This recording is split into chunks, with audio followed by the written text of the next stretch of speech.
All right, this is Hanging Einstein. I'm Andy Singleton. This is, I don't even know what number this is going to be, but this is a 12-part special edition run on draftbreakdown.com. I want to give special thanks again to Brian Perez and the whole team and staff at Draft Breakdown, bringing you great content, great video coverage, allowing you to be the analyst and scout that you want or get great advice from all the analysts and scouts they have working for them now. I'm bringing in another phenomenal NFL draft guy, and I had the pleasure of meeting Chris down at the Senior Bowl this year, and that is Sports Illustrated's own Chris Burke. Chris, thank you for joining me today. Yeah, happy to be here. Well, I'm happy I was able to convince you that this was a good thing for you to do. So hopefully I deliver on that. So I want to get into your background and everything like that, but then I also want to get into some of the things that you look for in this whole draft process, because as I've mentioned with some of the other guests, this whole thing has really just kind of exploded with football's popularity and, needing it 365 days a year. Draft coverage is just, gone 10 times over itself in the last few years, it seems like. So with that being said, I mentioned you work for Sports Illustrated. You were a writer there. Let's get back into some of your story, though. You're from Michigan by birth, I believe. Is that correct? Yeah, that's right. Born and raised, moved out to was living in the D.C., Virginia area for a few years right after I got out of school and working out there, and then moved back to Ann Arbor, which is where I went to school at Michigan. Moved back here 3 or 4 years ago, so probably a good 2/3 of my life, I guess, in Michigan. And yeah, born and raised here, and parents are still here. Michigan football season tickets, all the usuals. So you were actually from Ann Arbor? I grew up in Grosse Pointe, which is on the east side of the state, and then moved to Grand Rapids, which is on the west side of the state, and came to school at Michigan, and now I'm back in Ann Arbor. So not originally from Ann Arbor, but I'm here now. My parents just moved a few minutes away because they help. We got a little 2-year-old, so they help with him a bunch. And so, yeah, we never really planned to come back, I don't think, but I'm not going to complain. I like it around here. So. Well, congrats on the new addition to the family. Now, did you have ties to Michigan before? I mean, you mentioned you were close to Ann Arbor, so your family season ticket holders for Wolverines games. Was there anybody in your family that had gone there originally? Were you both my parents went there. A couple cousins and uncle. I mean, a lot of people in my family have gone there, and a lot of friends from my school that I went to, East Grand Rapids, Michigan. It's a kind of a feeder school at the University of Michigan. So, I looked at a bunch of other schools. I looked at really seriously at 4 or 5 other places, including a couple with really good journalism programs, and just decided that the family ties and how much I liked Ann Arbor, how much I liked Michigan was too much, even though they don't have a journalism school here. But so you basically grew up hating Buckeyes. Yeah, Buckeyes, Spartans, fighting Irish. Yeah, all the big rivals. Now, is there, if you had to pick one rival, Michigan State is obviously your in-state rival, but Ohio State is more what we can perceive as the traditional Michigan rival. So if you had to pick one that you just absolutely last place they'd find you on earth, would it be Ohio State or Michigan State? I guess it'd be Ohio State. It's tough because I feel like it's different. I feel like it's absolutely Ohio State in football, but because of how bad Michigan's been, they really need to start beating Michigan State again before they can be really good. So that's sort of changed the rivalry. And I think in every other sport, it's probably Michigan State. But football, that's still the one. If you can beat Ohio State, it kind of makes the season. So I guess that's still the big rival. So you must have been thrilled when number 2 Michigan State just got upset in this current March Madness, and that led me to, with the March Madness going on, I wanted to ask you, when were you at Michigan? Were you part of any of the basketball glory days, or? No, I was here 2000 to 2005, so it was whatever the opposite of the glory days would be. I think they won the NIT one of the years I was here, but the rest were pretty miserable. I don't think we had any. No, there were definitely not any NCAA tournament appearances in there. It was when they announced the sanctions because of the Fab Five, so they stripped down the banners and Right. Put him on postseason probation. So it was a pretty lean lean stretch for me. Okay. Wait, I believe Steve Fisher was still the coach there for that NIT run. Fisher won one. We had when I was here, Tommy Amaker was in as the coach, right. and then Duke. he Well, got let go whenever they got John Beeline, thankfully. But I always liked Tommy Amaker. Just could never get him over the top here, unfortunately. Yeah. No, I agree with you. Like I was saying, a Duke guy, had Seton Hall doing well for a little while, then went to Michigan. I resurfaced at Harvard, and I'm not sure where he is now. But, I think he's still at Harvard. I think he's doing all right there. Yeah. Okay, it's possible, and I know they have a good program. I don't even remember if he's still there or not, though. But so journalism was what you knew you wanted to get into? Yeah, pretty much all through high school. Did all the school paper stuff and picked up some random like stringer assignments here and there just to get a feel for it. And then I looked at I went and visited Missouri, which has a great journalism school. I visited Northwestern, which has a good journalism school. Right. Syracuse, which obviously has a great journalism school, and there was one or two more. Marquette in Indiana I looked at as well. And so mostly all those places I picked because of the journalism schools. And then, like I said, there wasn't one here at Michigan, but the benefit of coming here was those other places you kind of have to build up to covering stuff and getting into the programs. And my first week here, I joined the student paper and was covering forget what it even started with, golf or something, but I was writing right away. So I think that was a big help. It just got more the real life experience, I guess. Nice. And I was going to say, I'm starting to think it was more, you chose Michigan, obviously for the love affair with it, but also I'm wondering if your parents had anything to do with it and said, you're not allowed to go.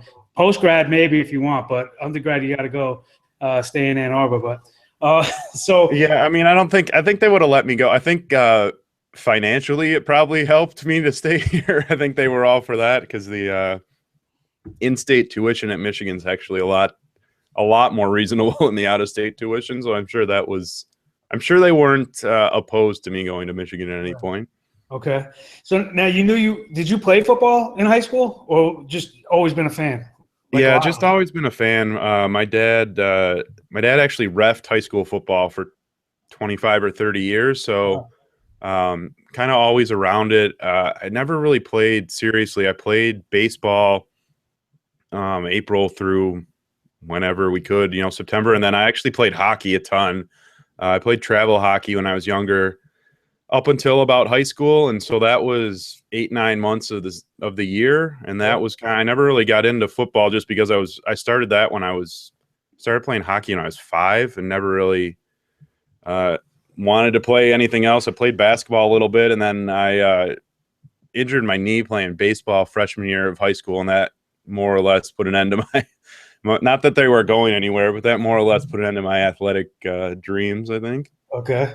All right. So now with the journalism, though, did you know that you wanted to be in sports and at least specifically more towards football, or was it just kind of like, hey, I enjoy writing, this is what I want to do. I'm going to let it take its course, and it just kind of found you, where you wound up. I think I more just let it take its course. I mean, I definitely wanted to be in sports, and I wasn't really sure exactly where. I did a radio internship at school too, and we did some video stuff when I was in high school. So it's kind of keeping the options open. I knew I wanted to write. I mean, I really liked reading columnists specifically, which is sort of what I was thinking at some point I would like to do. But the football thing was always something that I liked, and I really liked learning, even though I never really played seriously. I liked learning the X's and O's of, and have always read a lot about strategy and scheme and all that sort of stuff. So when the opportunity came up to go down that road, there was no hesitation, but it wasn't that I necessarily set out to be an NFL writer or an NFL draft writer. Right.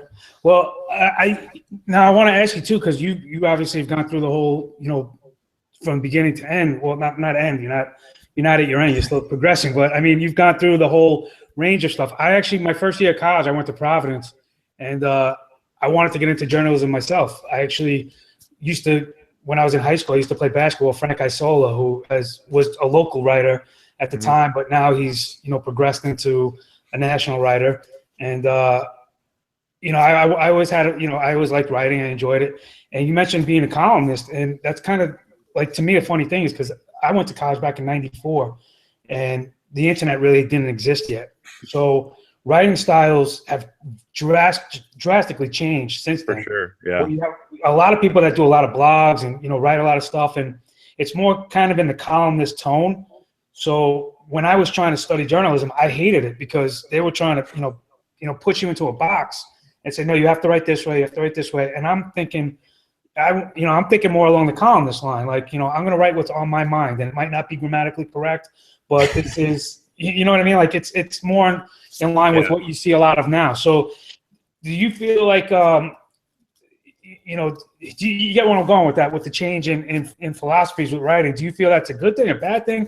I mean, it's kind of opened the door for a lot more people who don't have a formal background in it.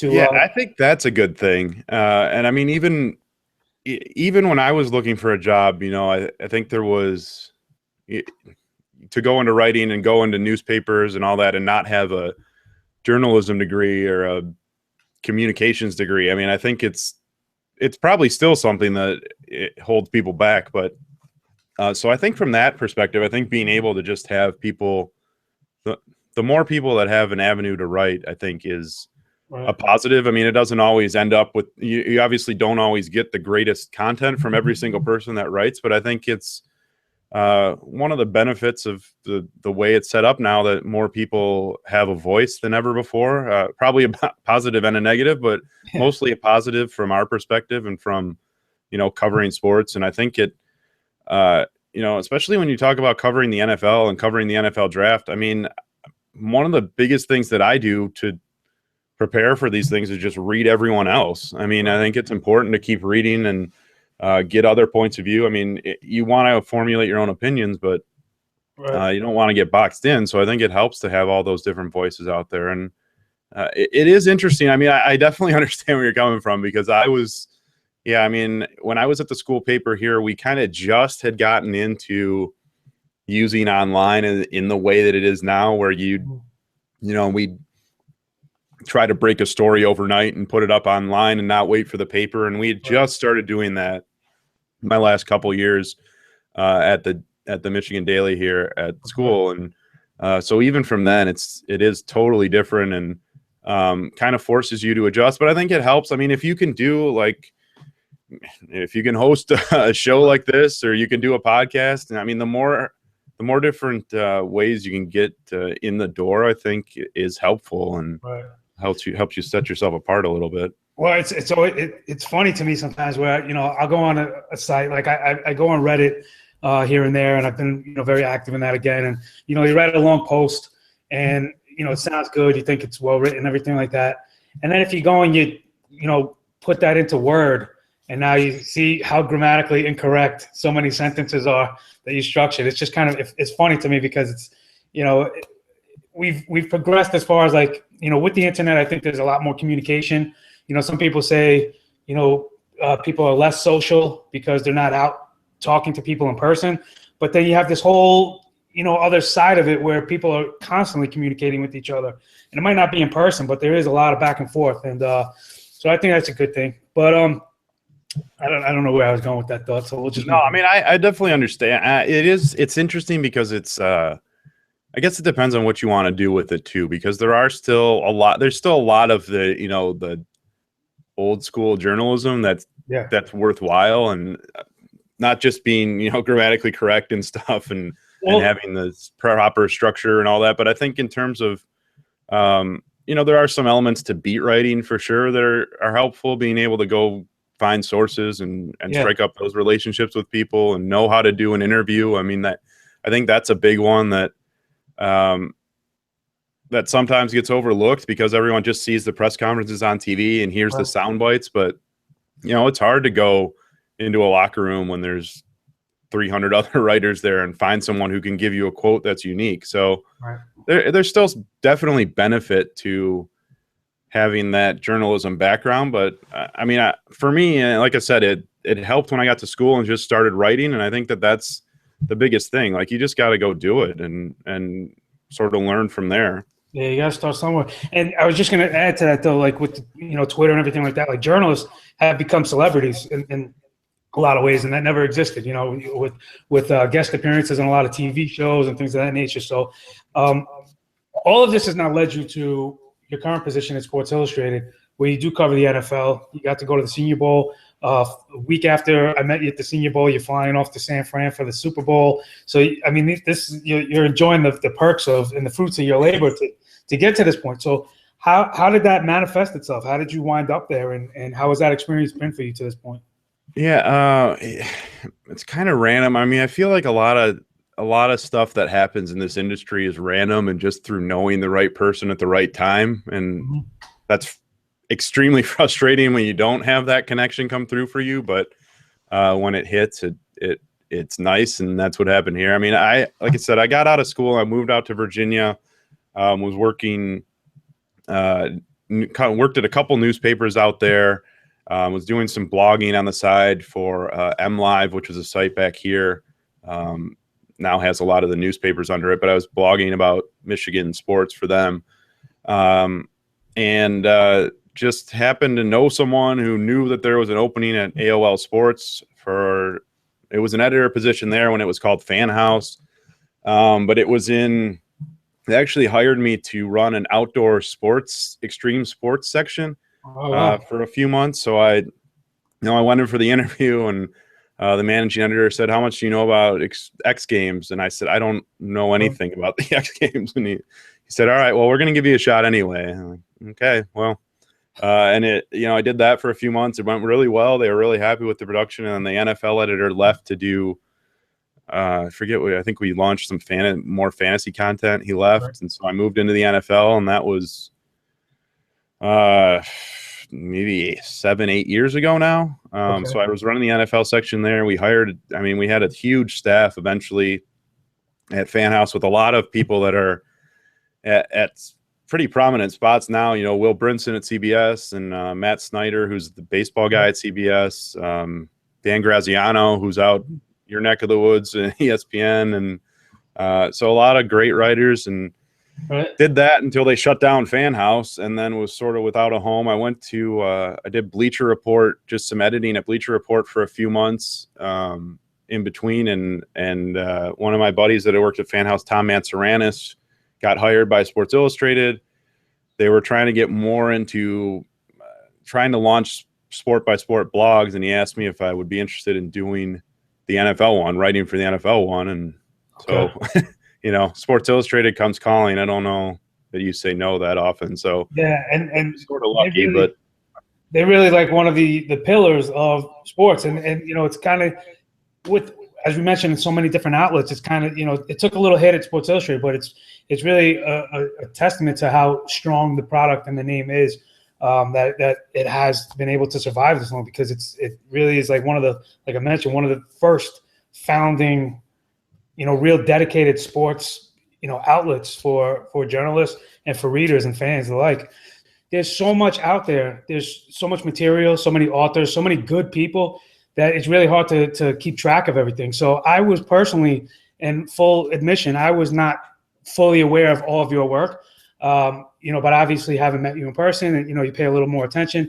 And obviously with me doing this interview show, as you've alluded to, was really taken back by your interviewing style and just how natural and comfortable it is. And, I sent you, a DM, complimenting you on that. And I was very sincere in that, because it's not an easy thing to do, to sit down and talk to somebody and make it interesting, not stutter, kind of keep it flowing and keep it relevant. So is that something you've done for a while? Is that something, that came natural to you, or is that something you've really worked on to progress? And before you answer that, I just want to also add on. I learned so much about just life, the game, the sports we talk about, just from being able to talk and gather all the information from all the great people I've had on. So I imagine the same is true for you. Yeah, definitely. I mean, I appreciate that. First of all, it's not something that necessarily came naturally. I mean, I don't know. I guess there probably are people that comes naturally too, but it's such a different, awkward thing that I don't know, that it necessarily, I guess if you're a really good conversationalist, that helps. But even at that point, at some point you've got to ask questions that are a little tougher, or that you're digging a little deeper. So it definitely comes from experience and just from, honestly, you always hear stand-up comics and stuff talk about bombing and how that helps them get better. They kind of learn from that. I think it's true for me too. In this, I've had some really bad interviews, and you kind of go back and think, well, what did I screw up? Was I rude? Did I ask an inappropriate question? And right. I went to Lions camp a couple summers ago to write a story, and didn't really have anything specific going out there. Was just trying to catch up with some of the new guys on the team and some of the younger players and try to figure out a story from there. And I introduced myself to one of the new cornerbacks on the team. I think he was a rookie that year. And the first question I asked him was, he looked like he got hurt during a drill. And that was the first question I asked him. Something happened during that drill. And he got really mad at me and stormed off. So I'm not talking, and left. And, it was one of those things where I didn't really know him. I came in, he was trying to fight for a spot on the team. And I think he just didn't want that sort of publicity, like that news out there that maybe he'd gotten hurt. Like, I don't know. I wasn't sure exactly in the moment why he'd gotten mad, but thinking back on it, it's like, yeah, I guess I could have introduced myself a little better and told him why I was there. And so those sorts of things, I think, kind of stand out for me and have helped over the years. And it always helps too. I mean, I think the other thing with the number of media outlets that are invested in the NFL, the thing that you get now is there's obviously some guys that don't like doing media, don't like doing interviews, but I think there's a pretty wide range of players now that are pretty well versed in it. They're pretty good at doing interviews, and they don't mind when you come up and talk to them, and they're willing to have a conversation. So that helps too. But yeah, I mean, I think it just comes from practice. Okay. Well, and for anybody who's watching for the first time, I implore you to go check out the On the Clock podcast with Chris on Sports Illustrated. It really, you do ask some great questions. You have some great guests, and it's just I look for an easy listen. Something that you don't feel like it's work. A half hour, 45 minutes, an hour, whatever it is, it feels like it flies by because it's just, it's just an easy thing to listen to. And that's what I got from your interviews. And now I'm obviously a subscriber to the podcast, and thanks. And I listen. Well, this goes in, and I'm going to kind of transition now to the draft, which is kind of the highlight of this. And I forgot who the guest was, but he was talking about Mike Thomas, Ohio State Michael Thomas.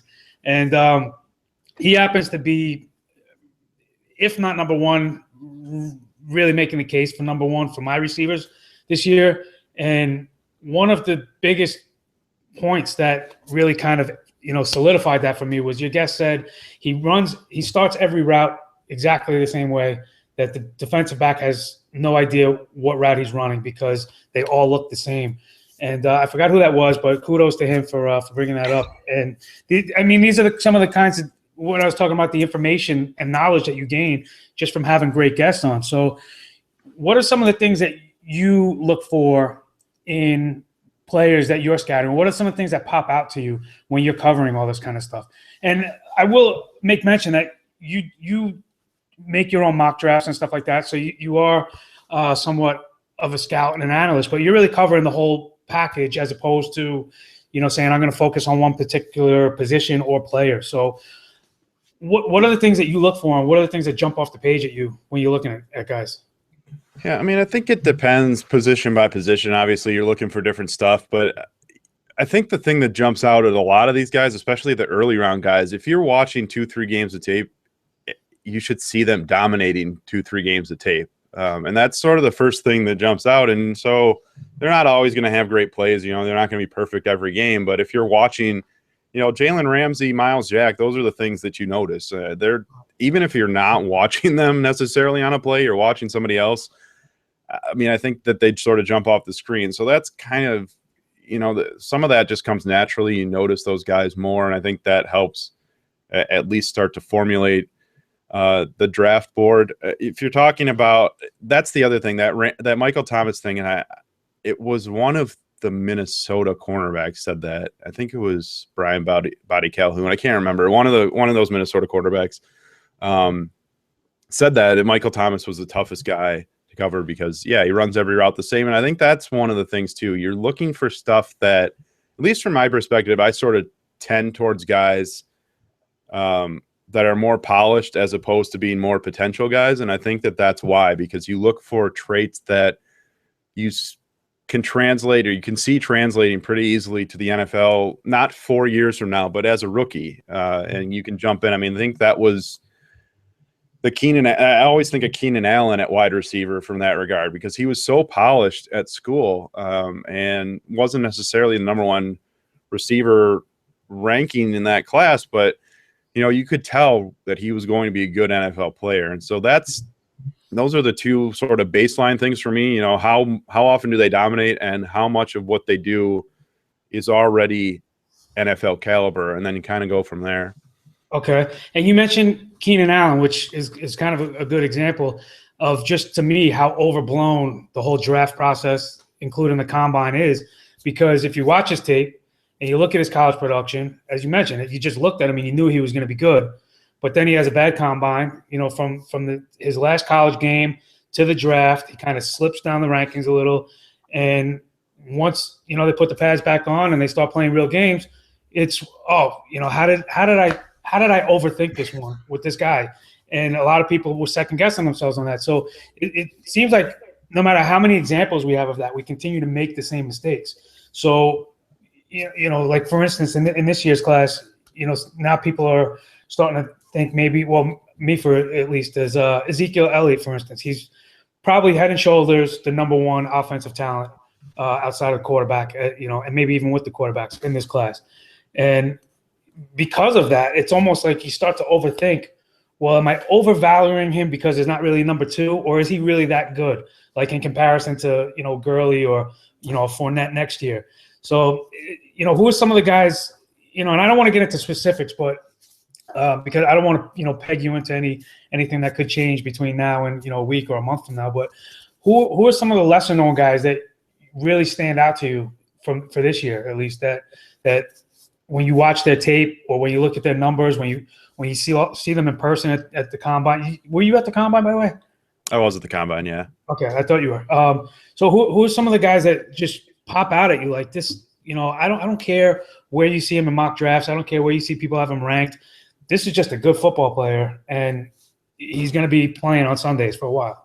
Yeah, I mean, I guess I'll start with a couple guys I mentioned on Twitter before. One is Marshawn Koprich, the running back from Illinois State, who had some off-field stuff and is sort of shorter, and he's not prototype NFL running back. He's probably not going to be a number one running back, but hugely productive in school. And the thing that for me that I really like, he was a 2,000-yard back a couple years, so he can run the ball, but you watch him and he catches passes out of the backfield. He picks up blitzes. And so, again, it's the type of stuff like that where the learning curve's not that steep going to the NFL. You can throw a rookie back there and throw a pass to him in the open space. And if he's capable of catching it and seeing the field and getting up field and getting some yards, you can use him right away. And so that's one of the reasons he jumps out for me. I was, again, just a guy I mentioned on Twitter, but I've seen people – he seems like he's kind of buzzy right now, is Daniel Braverman, Western Michigan wide receiver. I think he's a pure slot guy, but again, he's someone that has a really good, and this is another thing that I think I look for wide receiver wise, he's not just running the initial route, he's finding space when that initial route isn't there. He's not sitting it down. He's not just taking the rest of the play off. Right. He keeps moving. He looks for those spaces in the zone. And so, again, it's a translatable skill. So those are a couple offensive guys. I mean, I think Sean Davis from Maryland is someone that I think has been kind of underrated. Yeah, I love Sean Davis. Yeah, I mean, I think he can play. I mean, he played cornerback and safety for Maryland. Super athletic. I don't know why, honestly, he's being underrated, because he kind of checks off all the boxes for the NFL: size and good speed, and so I think he'll be. I think he'll be a good player wherever he winds up. I mean, we can keep. I don't know how long you want to keep going, but you like Davis too. Yeah, I do, and I'll get back to him in a second. But real quick, you mentioned Marshawn Coppridge, which I'm glad you did, because I had Emery Hunt on this program, this series, and he's a former D1 running back himself, and he sees things and he calls it how he sees it, and he's got Coppridge, right up there. I think it was number 2 on his running back list this year, and I'd had some conversations with him in the past, and I think the ceiling or the hope for a guy like Coppridge is Ray Rice in his prime. And I know it's kind of taboo to, say Ray Rice's name at this point, but I mean, the good Ray Rice that, came out of college, was, maybe a little undersized, but was, a good runner, a really good receiver, just did things well. And, I think that's what the hope for Coppridge would be. But Sean Davis, yeah, I mean, you look at him, he's got good size. As you mentioned, he played corner, he played safety, he's got good speed. Like, I don't understand. He's kind of like, again, you mentioned, he's kind of like an unknown in a way. And I think that's a mistake. This class in particular doesn't really feel like it has a lot of top-end elite talent, but it has a lot of really good, like, complementary players that, the potential for growth in that as you learn the league and as you, fill out in your body could potentially be elite talent. But at least initially right away, it's talent that can play in the league. And, guys will definitely make a name for themselves. So I think Sean Davis fits right into that, where a couple of years from now, he's a guy that you wouldn't be surprised if, he's one of the more talked about defensive backs. So I'm glad you mentioned him. It is interesting, because I think people keep talking about this like it's not a great draft class, and I don't know that it is necessarily a great one, especially, we think quarterbacks, we think the top 10, and it's probably going to be pretty hit or miss up there this year. But yeah, you mentioned that depth, and I think it really is. You can go. There's not a huge gap between round 2 and round 5 this year, I don't think, talent wise. So you can take a guy. I mean, you can go get a cornerback in round 1 or round 2 if you want, or you can take Kevin Peterson from Oklahoma State in round 4 or 5, and he's someone you talk about watching tape and seeing guys jump out. You watch Josh Dotson, and he played pretty well against Josh Dotson, and you watch Laquan Treadwell, and it's the same type of thing. You just see guys kind of transcend what you're looking for, and there are those playmakers pretty deep into this draft, I think. Yeah, it really is hard to kind of separate, somebody's, a real big gap, like you mentioned, between players. One of the underrated guys on my list at receiver is Kearis Garrett out of Tulsa. I just watched this guy. He's got the size, he's got the speed, he's got, like, natural hands. Like, it wouldn't surprise me at all if he is a number 2 receiver, as early as 2 years from now, and contributing as a rookie. So you mentioned the quarterbacks, and you mentioned some depth at the quarterbacks. I kind of disagree with you on that, and only because it seems like there's a bunch of headaches where you're really throwing darts. And you can even say that with the top 3 guys, or the perceived top 3 guys. But a guy like Brandon Doty, for instance, who I love this guy. I mean, he could be as old as I am, and I'm 41. I haven't seen an actual birth date on him, but you look at his numbers, phenomenal numbers. He's got good receivers. He's got guys in that system. Antonio Andrews was his running back, like, who obviously can play in the league. And then he I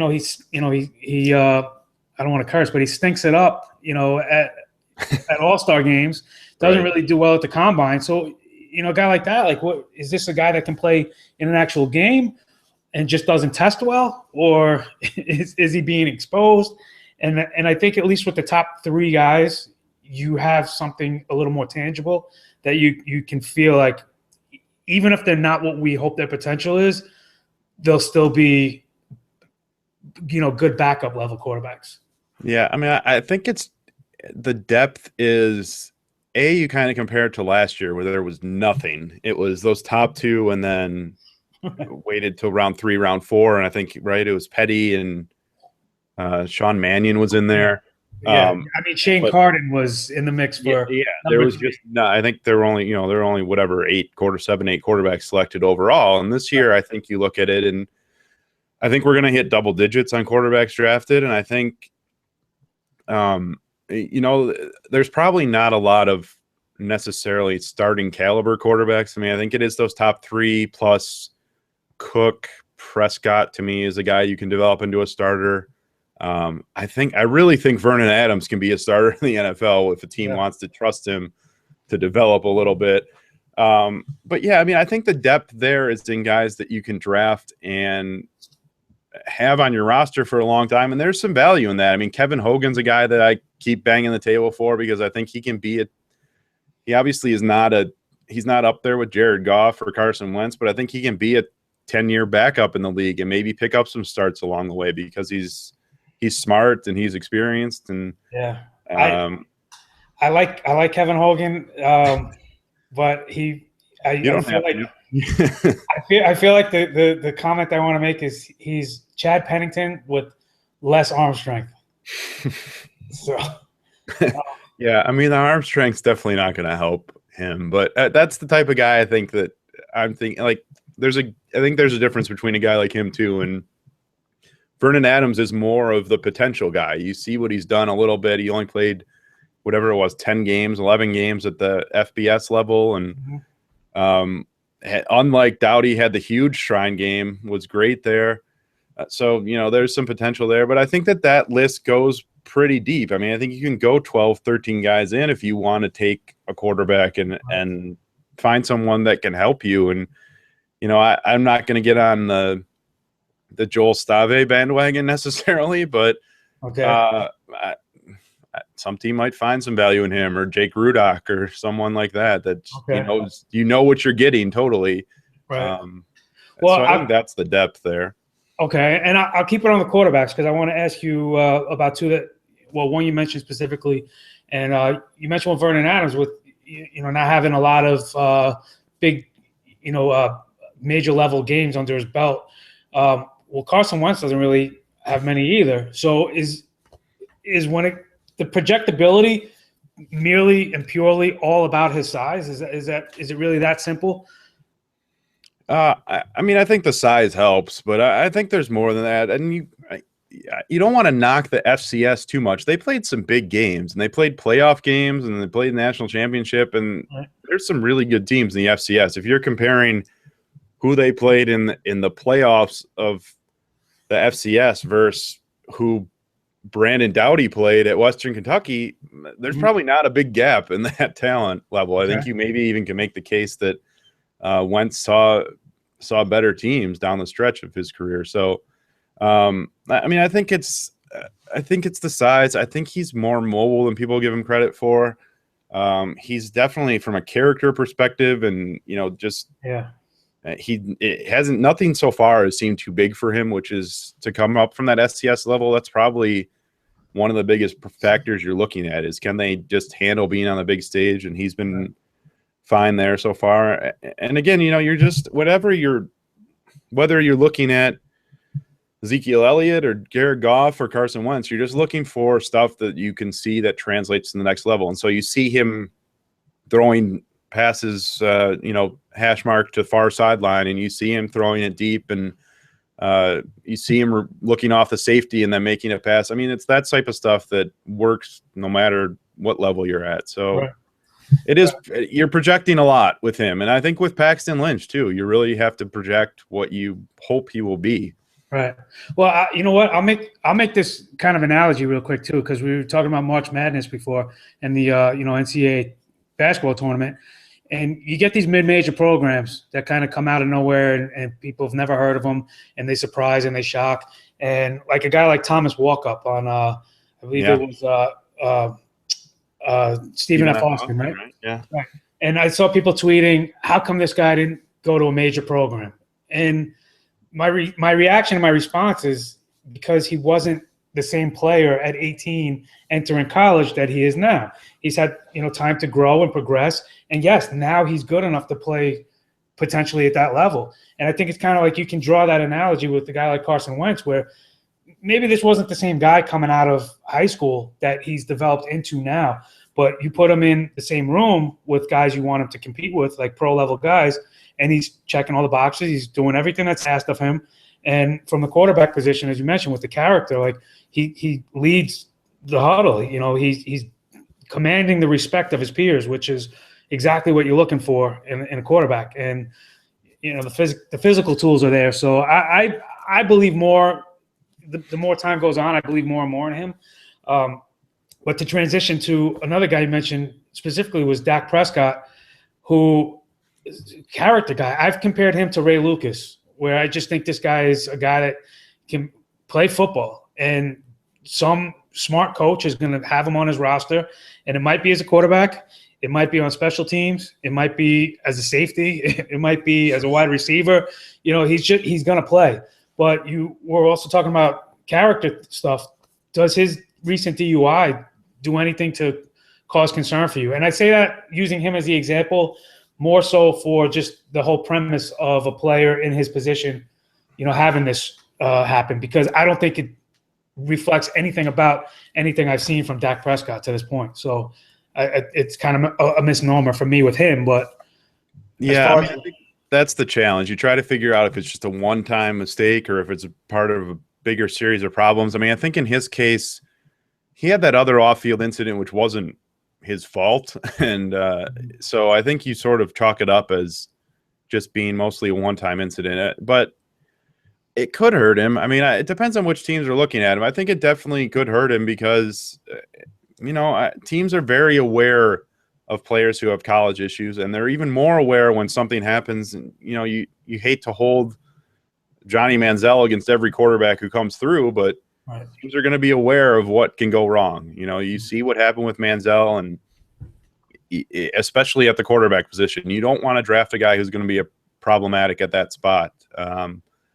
I don't see it as a huge issue for him. He's not a round one guy anyway. I think that's where you'd probably get into more of the issue, more of the discussion. If he was looking at being a potential round one guy, if we were talking about if this had happened to Paxton Lynch, I think it's a bigger deal, because then you say, well, can we take him round one, where we're committing so many resources to him? We're locked in for, 4 years really to trying to develop him.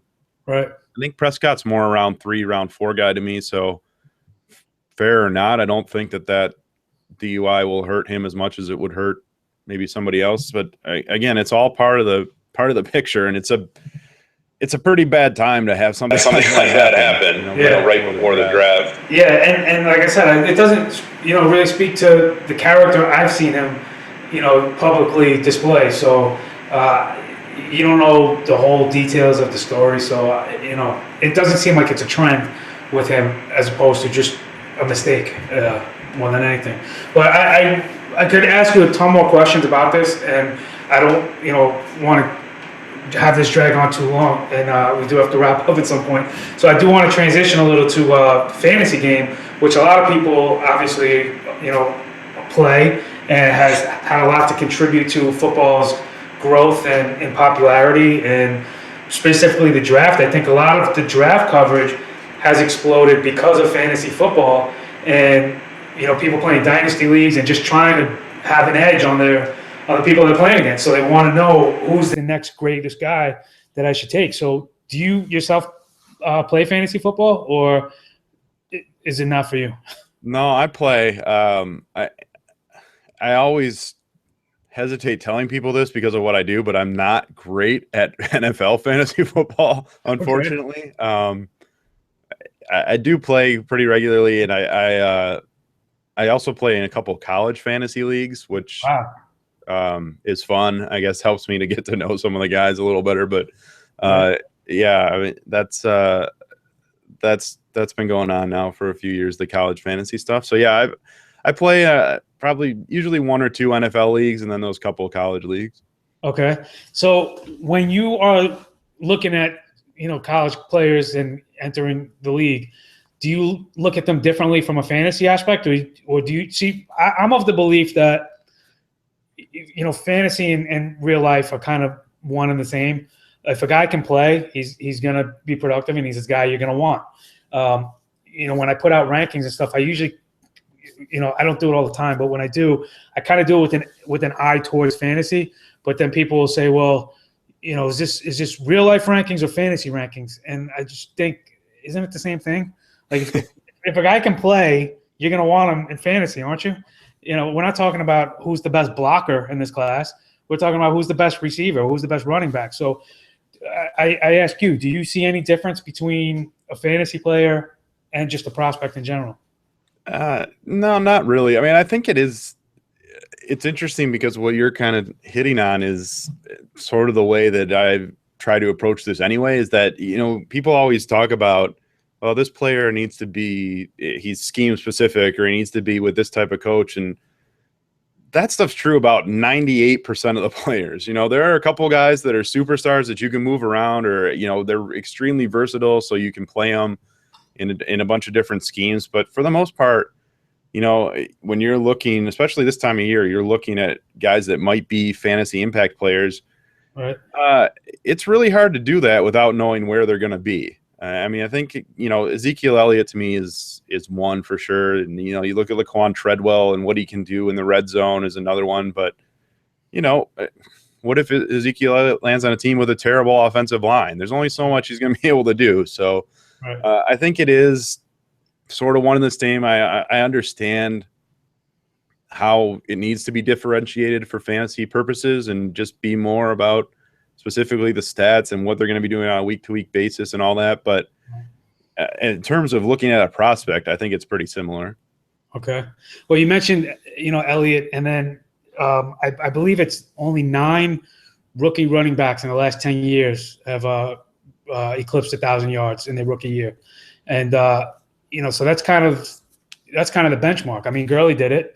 A lot of the bigger names and the class, and that's what I was alluding to earlier, where people, are we overvaluing Elliott because he is probably the best offensive talent in this class, or are we, vaulting him to that status for a reason, because he really can be 1,000-yard rusher as a rookie, and he's going to be in that class.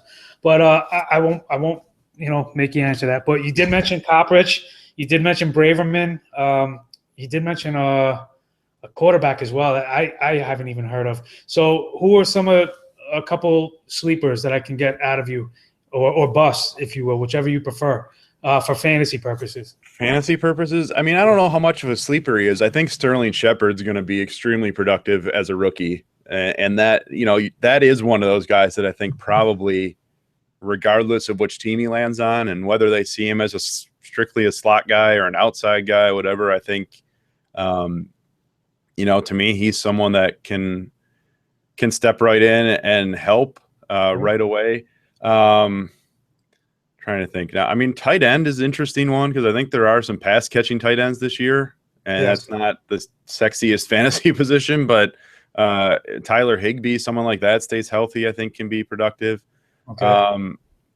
Trying to think now, running back wise. I mean, I think Daniel Lasco is interesting from Cal, because he can do a lot of stuff, and we're trying to go through and do our rankings now and do our player comps, and player comps to me have always been kind of a chore. They're really hard for me to do, but circling back to my Michigan stuff here, there's some Denard Robinson and how he runs and his explosion and his change of pace. And he was banged up this year and can try to do too much. But, again, if you want a fantasy sleeper, you're kind of looking for someone that can help on all 3 downs. I think he can help. So that's the name. It seems like you might be on the Daniel Lasco bandwagon already, though. I am. And he was like, I didn't even have him like top 20, and I bumped him all the way up to 7. And I even said, like, it could be he's the combine hero of the year, of this year. But he just looked so good and natural. And he's bigger than I thought. And his hands, just look really good, really natural. So I think he could be a 3-down back. And then if you look at his history, like, you got Goff, who people are talking about being in that Mariota Winston, level as, that kind of level of a quarterback potentially.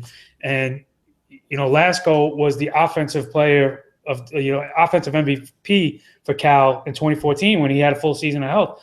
So it's unfortunate that we didn't get to see a healthy 2015, but I think it's way too premature to kind of label him or give him the injury prone label. So if what I saw at the combine is really what he is, and again, not to put too much stock into the combine, but for me, I look at what a guy's done production wise and the program and everything like that, and then if he kind of backs it up with what he does physically, it's kind of it's just kind of hitting the nail a little harder. And so I have him in my top 10 now. Yeah, he's 10 for me right now too. And just won't spend too much more time on sleepers, but just two more receivers popped into my head because we were talking about skills that translate. Tajay Sharp from UMass, I think, is a guy that can get open and did so even in their tougher games, and has good small hands but really good hands. And Aaron Burbridge from Michigan State, I was just out at their pro day, and his hands too. He's a guy that can go up and get it, and I think can be, he can be a productive sort of down the list receiver, maybe a 3 or 4 coming in this rookie year, but down the line, I think he could be a nice playmaker. I'm not with you on that one. No dice. I thought it like Burbridge alone. Huh? I'll stay out there alone on that one. Okay. That's all right. I'm with you on Sharp, and he's a local kid, and I got to hang out with him a little at the Senior Bowl, so I'm pulling for him, and I think he's, like you said, I think he's going a little under radars because of the small program and the perceived small hands and all that. But Burbridge, I wanted to like more, and I just feel underwhelmed every time I've seen him. So it's nothing against him, and he could surprise me, but like I said, I was hoping to like him more, and I haven't found that yet. But maybe now after you endorsing him, that's all right. Like I said, I'll go out there on that limit. I think I have him top 15 among the wide receivers right now, which that's a big gap from 1 to 14. I think is where I have him, but that's still a mid-round guy that I think can contribute. Well, I mentioned I put out some rankings here and there. I haven't written on any site in a couple of years now. Just kind of got away from doing that. So I was also mentioning Reddit. Shout out to all the Reddit viewers today. I put out running back rankings, top 15 last week, and plan to do wide receivers at some point in the near future, and tight ends as well. But moving on, I have been trying to swindle prizes out of my guests for members of the audience that will be raffled off in some unique way. I still haven't given out one prize yet, but I have a collection of these now. And I'm wondering if there's anything I can get out of you. It could be Sports Illustrated related. It could be from your personal collection. I wanted to, and it could be anything of your choosing. I wanted to mention, though, and going back how we were talking about Sports Illustrated, I mentioned my age. I remember getting a subscription to SI. I must have been 11 or 12, because it was recently after the Giants won in '86. And I got for Christmas a Sports Illustrated subscription, and it came in a card, and it was like a dream come true. And this was when I must have been 11 or 12 years old. So can you make somebody's dream come true in that regard as well? Did you get one of the gifts? Did you get one of the football phones or anything like that? I didn't. And it was supposed to come, and it never did. And I remember being sad, but I was, again, like, if that had happened now, I would have been on the phone immediately and, probably gotten 2 gifts out of it. But, as a 12-year-old, you're a little more timid and shy. And my dad didn't really care about following up on getting the gift. He was already paid for the subscription. So it was kind of like, just be happy with the magazine you're getting every other week now. So it was, like I said, it was a monumental experience for a young sports nuts in a young sports nuts life. And now somebody writes there. Might be able to hook someone up with a subscription. I mean, there's definitely some stuff. I'm trying to think what's behind me now. I'm trying to remember what's even back here. But yeah, I mean, I'm sure I can dig up some SI, something from SI. and send it your way if you want to raffle that off. It could be a koozie or a cup holder. It doesn't even matter. We got the Peter King bobblehead behind me. Oh, that would be amazing, but I couldn't take that from you. Yeah, I mean, there's definitely something I can get to you. I'm trying to think. I don't even remember what's back here. What I have a whole half my storage room here is just sports stuff. So I'm sure this is also one of my favorite parts of the show is when I actually get to put somebody on the spot and I get the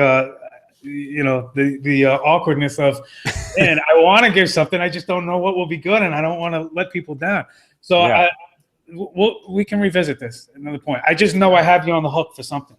Yeah, yeah, definitely. I mean, yeah, like you said, the Peter King bobblehead will be tough to give up, so I'm not sure about that. But between what's here and what is at the SI offices, I can definitely do something for sure. All right.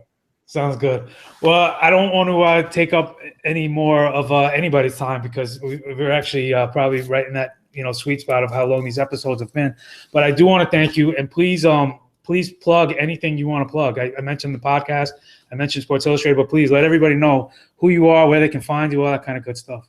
Yeah, Twitter is at @ChrisBurke_SI. It's probably the best place. Try to lay a little low on the weekends during the off season and spend some time with my family for once, but on there most of the time. The On the Clock podcast, we'll be going pretty hard on that through the draft, and then probably a little break and pick it up again in the summer, but that's on iTunes right now, and you can go to the site and find that too. So those are probably the two biggest things. SI, we have a special draft issue coming out in a little bit, which will have mock draft and rankings and everything in there too. So do you have a mock draft in there? There will be a mock 2-rounder in the, and I forget when it comes out. I probably should know. It has to be, I think it comes out 2 But I'm saying it's your mock? Yeah. I just found a gift, an autographed copy of that draft special. Yeah, we can do that too. I don't That's Perfect. Good enough. Yeah. I mean, I'll send something else in case they're just Sports Illustrated fans, but not Chris Burke fans yet. But yeah, I can do that for sure. All right. That works. That works perfectly. And you mentioned your On the Clock podcast on iTunes. Please, check that out and subscribe to that. And I'm going to mention this show as well will be on iTunes. This will be available on iTunes and Stitcher. So if you're not watching and you're listening, please make sure to rate and review. Try to bump us up at least within striking distance of the On the Clock podcast.